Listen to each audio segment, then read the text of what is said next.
อ๋อสบายดีเนาะพี่น้องเฮาอยู่ข้าพเจ้าสร้างซ้ายเนาะ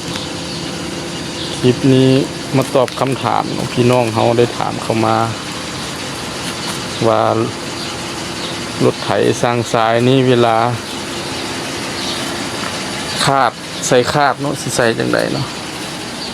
ก็คือสร้างซ้ายก็ได้ลงคลิปไปหลายเทื่อเนาะเวลาใส่คาดเฮาก็สิปลดนี่ออกนั่นเนาะปลดนี่ออกปลดนี่ออกเนาะปลดไถนี่ออกมันมีสลักอยู่นี่เนาะ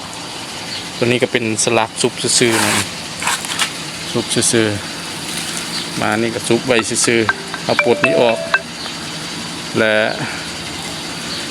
กระปลดตัวนี้น้ำแล้วคาดทั้งสิมันซุบใส่กลางนี่เลยแล้วก็คาดคงเดินตามเขาแหละเอามาซุบใส่นี่เลยซุบใส่หูนี่เลยเอาเห็ดไว้ละวิธีตัวนี้เขาจงไว้คือเก่าเนาะสุดตัวนี้ว่าเอายกขึ้นยกลงใส่คาดของใส่อยู่นี้พี่น้องเขาก็ถามเขามาก็สิประมาณนี้เนาะสำหรับไถของเขาเวลาใส่คาดเขากับมันจะเป็นหูซุบสลักจังซี่เนาะคาดเขา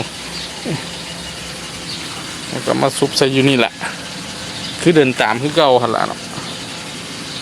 นั่นใดก็ฝากพี่น้องเขากดไลค์กดแชร์กดติดตามให้สร้างซ้ายเด้อขอบใจพี่น้องเขาหลายๆ